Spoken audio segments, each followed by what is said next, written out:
ዛሬ እንግዲህ ልጆቻችን ፍቅር በፍቅር ናቸው። ቅምጥሌ ትናንት ሳይሆን ቅድም ስቶሪ አድርጋ ነበር። የፍቅር ሙዚቃ ማለት ነው። አትረሳኝም ልቤ ካንተ ጋር ነው የሚል ስቶሪ ተደርጎ ነበረ። ብሩኬ ደግሞ ሰጠኝ ጥሩ አፍቃሪ የሚለውን የአብዱኪያር ሙዚቃን መዳከሜን አውቆ ወዳጅ ዘመድ ራቀኝ አምላኬን አይቶ ጥሩ አፍቃሪ ሰጠኝ የሚል ሙዚቃ ማለት ነው። የውስጤን አየና ሰጠኝ ጥሩ አፍቃሪ ይላል ዘፈኑ። እንግዲህ ሄዳችሁ ስሙ። እኔ ብዙ አቅሙ የለኝም የዘፈኑ እንደምታዩት እና ደሞችን የወንበራቸውን ዘንድ እንዴት እንደምወዳት እግዚአብሔርን ደግሞ እንደዚህ እንዴት ነው እንደዚህ ንክት ሲያደርጋት ነገር ልክ ፎቶ ደግሞ ትቀይራለች። አይታችሁ ከሆነ ትናንት በጭቅጭቅ መሀሉ ነው እንደዛ እያየው ነበር። አይ ቲንክ እንደዛ አይቻለሁ። እንግዲህ ብቻ ግን ለማንኛውም ዛሬ በጣም ደስ የሚል ነገር ይመስለኛል። ምክንያቱም ቅምጥሌም ጥሩ ነገር ነው የለቀቀችው፣ ብሩኬም እንደዛው። ያው እንግዲህ እንደምታውቁት ሁላችሁም ያው የአሁኗ ጾም ሁልጊዜም ጾም ቢሆን ጾም ነው ታውቃላችሁ። ግን ደግሞ አንዳንዴ ረዥም ጾምም ያልሆነ አጠር ብላ ደግሞ ነብሳችን የምትሰጠን ጾም አለ እና ያንን ጊዜ ምናልባት ራሳቸውን ማዳመጥ ለራሳቸው ጽሞና ጊዜ የምለው ሁሉም እሱን ነገር ፈልገውታል ብዬ አስባለሁ። እግዚአብሔር ደግሞ እሱን ያደርግላቸው የኔ ወርቆች ማለት ነው።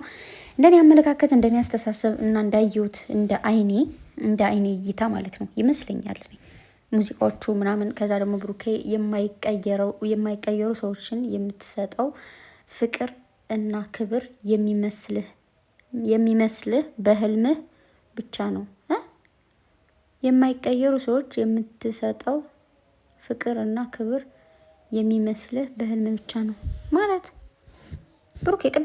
ቅድም ሳነበው ሌላ ነው የመሰለኝ፣ አሁን ደግሞ ሌላው ነብኝ። ወይኔ ጉድ ፈላ። ጋይስ ለአማርኛም አማርኛ ትርጉም አለው አይደል? እስኪ ተርጉሙልኝ። ምን ማለት ነው? በህልም ነው እንዴ?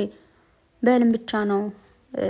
ለአሃሃ ገባኝ ሲመስለኝ ብዙ ጊዜ አሁን ለምሳሌ ለሰው ይህን ያክል ትልቅ ፍቅር ሰጥቼዋለሁ፣ ወር ትልቅ ፍቅር ሰጥቼዋለሁ፣ ወር ደግሞ ምንድን ነው የሚባለው ትልቅ አክብሮት ነው የሰጠሁት ምናምን እያልን እያሰብን፣ ያ ሰው ግን እንደዛ ላይ ያስብ ይችላል። እንደኛ ገብቷችኋል? ያ ሰው እናንተ ፍቅር ሰጥቼዋለሁ፣ እንክብካቤ ሰጥቼዋለሁ፣ አክብሮት ሰጥቼዋለሁ ብላችሁ ያሰባችሁት ወይ ደግሞ ያሰባችኋት ሰው ለእሷ ምንም ላይሆን ይችላል፣ ወይ ደግሞ ለእሱ ምንም ላይሆን ይችላል። ገብቷችኋል አባባሌ?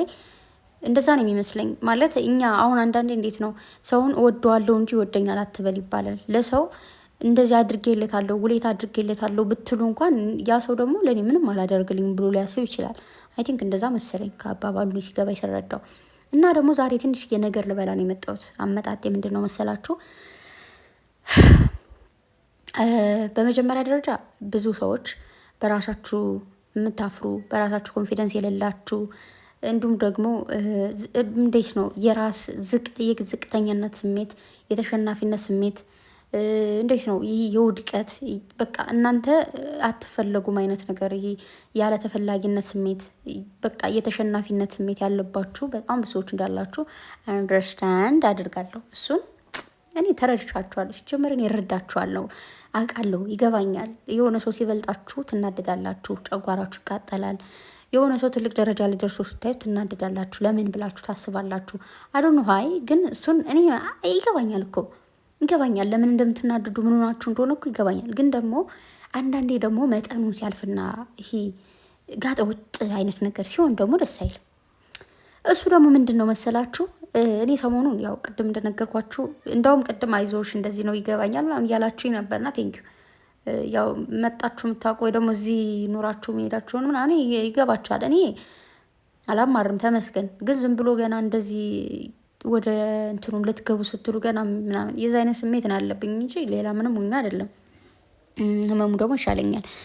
ግን እንዳልኳችሁ አንዳንዴ ዝም ብላችሁ ራሳችሁንም ለመፈለግ ዝም የምትሉት ቢዚ የምትሆኑት እንደዛም ቅድም እንዳልኳችሁ የሚሆነው ነገር ሆኖ ብዙም ቲክታክ ላይ እየገባው አይደለም ማለት ይቻላል። ከስንት አንዴ ነው በቃ እንደዚህ ግብት ትላለሁ የሆነ ነገር ወይ ከቅምጥሌ ቤት ወይ ከብሩኬ ቤት እገባለሁ ወይ ደግሞ በቃ ፖስት አድርገውም ከሆነ ምናምናም አይቼ እወጣለሁ እንጂ እንደዚህ ብዙ ኢንቦክስም ሆነ ብዙ ፖስቶች እንደዚህ ስክሮል ማድረግ ራሱ አላደርግም እንደዛ ማለት ነው። እና ዛሬ እንደዚህ ቁጭ ብዬ አሁን እኮ ነው ቅርብ ሰዓት እያየው ነበርና ስክሮል እያደረግኩኝ የድሮ የቅምጥሌን ፎቶ ይዛችሁ አምጥታችሁ እንደዚህ እሷ ናት እንዴ ምናምን እያላችሁ እየፖስታችሁ ያልሆነ አቃቂር እያወጣችሁ ምናምን አየውና ለዛ ነው ይሄ የትንሽነት የተበላጭነት አይነት ስሜት አለባችሁ ብዬ ቅድም ለመግለጽ እንደሞከርኩት ለመሰላችሁ። ከዚህ በፊት ቅምጥሌ እኔን የማታውቁኝ ብዙ ሰዎች ካላችሁ አቢ ቲዩብ ላይ ሄዳችሁ እዩ ብላለች። አቢ ማለት አብርሽ ነው፣ ወንድሟ ማለት ነው። የቅምጥሌ ወንድም እማቃት አውቃታለሁ። ሌሎቹም የምታውቋት ታውቃታላችሁ። እኔ ገና ከአብርሽ ጋር ነው ስሰራ ማቃት። በጣም ቆንጅዬ ጸደ ሴት፣ በጣም ትንሽዬ ቁጥብ ያለች ጎበዝ ሴት፣ ልክ ከወንድሞቿ ጋር ከበፊት እንደዚህ ቅብጥ ያለች ልጅ ነች። ቁምጣ ትለብሳለች፣ ወንድሞቿ ጋር ትወጣለች። ጸጉሯ በጣም ነው የሚያምረው ነው። በፊት ላይ ጥቁርና ብዙ ጸጉር ነበራት። ኦኬ ልክ ግን ያው ሁሌ አሁን ለምሳሌ እንዴት ነው ከቤት ስትሆኑና የሆነ ቦታ ልትወጡ ስትሉ ትጨነቃላችሁ። እንዴት ምን ላድርገው ጸጉሬን፣ እድሜያችሁ እየጨመረ በሄደ ቁጥር ፍላጎታችሁ ይጨምራል። የሆነ ነገር የጸጉር ስታይል መቀየር፣ ጸጉራችሁን በየጊዜው መሰራት፣ ከሰው ጋር ስትገናኙ ከሆነ ሰው ጋር ስትገናኙ መቼም ጸጉርሽን ከሁለት ብቻ ጎንጉነሹ ምናምን ክውክው ያልሽ አትሄጂም። ግን ይቺ ልጅ በፊት ላይ ቅምጥሌዋን ህፃን ነች፣ ገና ተማሪ ነች። ኬርለስ በቃ ልጅ እያለ ሁላችን እናውቀዋለን። እንደውም ቅምጥሌ ኬርለስ አትባል ማለት በዛን ጊዜ ራሱ ራሷን የጠበቀች ጎበዝ ሴት ነች። ነው እኛ ምን እንደነበረ ሁላችንም እናውቀዋለን። ስለዚህ ከዛ እያደገች ስትመጣ ራሷን መጠበቅ፣ ለራሷ ጊዜ መስጠት፣ ጸጉሯን በየጊዜው መንከባከብ። አሁን በፊት ለምሳሌ ጸጉራችን ቀለም ለምሳሌ ብዙ ቀለም አታበዛም ነበር፣ ትቀባ ነበር። ግን ያን ያክል እንደዛ ቀለም አታበዛም ነበር። ግን አሁን ላይ ቀለሞች፣ ጸጉር እንደዚህ እንትን ማድረግ፣ በየጊዜው መተኮስ፣ እንዳልኳችሁ ከሰው ጋር ወጣችሁ ስትገናኙና ሶሻል ሚዲያን በራሷ እንደዚህ በደንብ ስትይዘው ትኩረት ስትሰጥ ያንን ነገር የማድረግ ግዴታ አለባት። በፊት ግን ካሜራ ሳታስበው ነው የምትቀረጸው።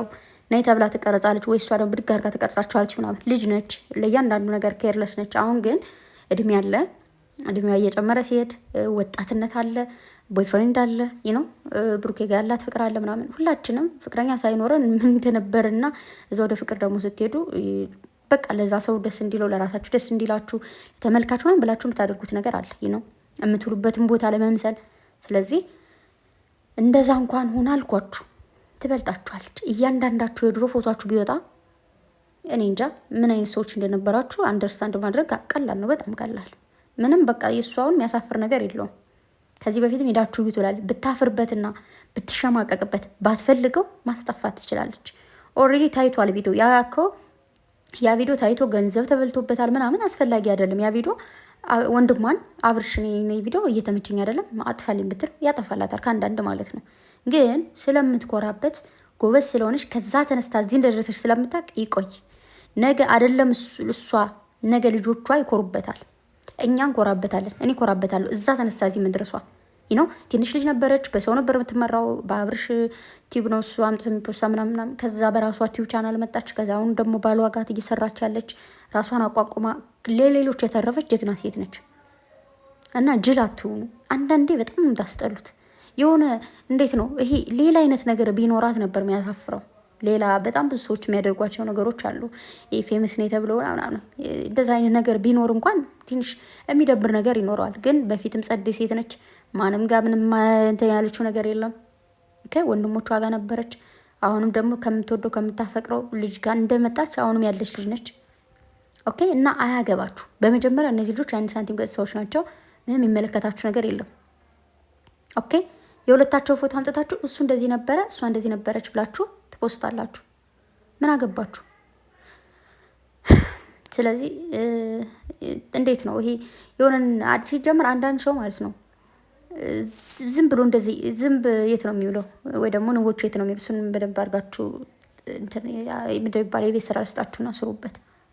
ዝም ብላችሁ ራሳችሁ አይምሯችሁ ላይ የምትፈጥሩት የድድብና አይነት ነገር ስላለ ያ ነገር ትንሽ እየጎዳችሁ ነው ብዬ አስባለሁ። ስለዚህ ራሳችሁን ሁኑ። ለሰው ልጅ ተንኮል ስጎነጉኑ የምትውሉትን የሆነ ሌላ ነገር ስሩበት። ኦኬ ራሳችሁን ፈልጉበት። መጥፎ ነገር ከምታስቡ ጥሩ ነገር አስቡ። ማሰቡንም ተውት፣ ወይ ባታስቡስ ቢቀር።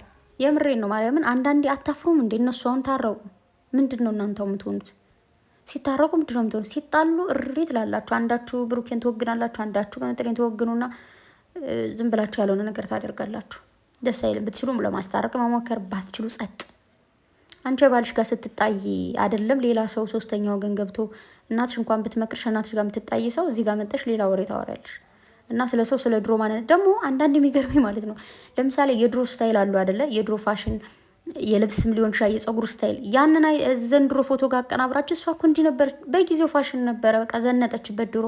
አሁን ያለሽበት ደግሞ ድሮ ይባልና ሌላ ፋሽን ይመጣል። ከዛ በዛሬው ፎቶሽ ወይ ደግሞ በዛሬው ስታይልሽ ይሳቅብሻል ማለት ነው። እንደዛ ነው። ጉድ እኮ ነው እናንተ። ኧረ አድቡ፣ ቀልብ ይኖራችሁ። ስታስጠሉ። እንደዚህ አይነት ሰው እንዴት እንደሚደብረኝ እግዚአብሔርን በጣም ነው ታስጠሉት። በጣም ነው የምትደብሩት ልንገራችሁ ብዬ ነው። እና ለማንኛውም ፈገግታዎቼ የኔ ውዶች፣ ሶስተኛ ወገን ከዚህ በላይ ባታስገቡ ደስ ይለኛል። ራሳችሁን ችላችሁ በራሳችሁ ሙድ መጣችሁ ነገሮቹን መፍታት ይቻላል። ግዴታ ሌላ ሰው ከሌክል መጥቶ እስኪያስታርቃችሁ መጠበቅ የለባችሁም። ሰው ራሳችሁን ሁናችሁ ራሳችሁ ከራሳችሁ ጋር ተነጋግራችሁ ችግራችሁ ለመፍታት ሞክሩ። እንደምትፈቱ ደግሞ አልጠራጠርም። ጎበዝ ናችሁ። ሲጀመር እናንተ አውቃችሁ ነው እንጂ የምታዝጉት እኮ እናንተ አይደለም እርስ በርሳችሁ ሌላ ሰው እንኳን መክራችሁ ማስተካከል የምችሉ ልጆች ናችሁ። እሱን አውቃለሁ እኮ በደንብ ግን ያውቃችሁ ለስራም ስለሆነ በዛ ላይ ምንትን ደግሞ አንዳንድ ልጆች ደግሞ ያው ፍቅር እንዳለባችሁ አውቃለሁ። ፍቅር እንደሆነ እንደዛ ስራ አትበሉ ምናምን ትላላችሁና ስራ ነው። ግን ዛሬ ወይ ነገ ያልቃል ኦልሬዲ ብዬ አስባለሁ። ምናልባት ዛሬ ምናልባት አልቆ ነገ ሐሙስ ስለሆነ አሪፍ ጊዜ አብረው ያሳልፋሉ ብዬ አስባለሁ። እንደ እግዚአብሔር ፍቃድ ማለት ነው። እግዚአብሔር ያለው ይሆናል። እንደ እግዚአብሔር ፍቃድ ደግሞ እሱ እንደሚሆን እኔ 100% እርግጠኛ ነኝ። ከዛ በኋላ በቃ ፏ ነው። እሺ እሱን ነው ምላችሁ። በተረፈ ወዳችኋለሁ። መልካም ጊዜ ይሁንላችሁ። ቀና ቀናው እናስብ። ወዳችኋለሁ።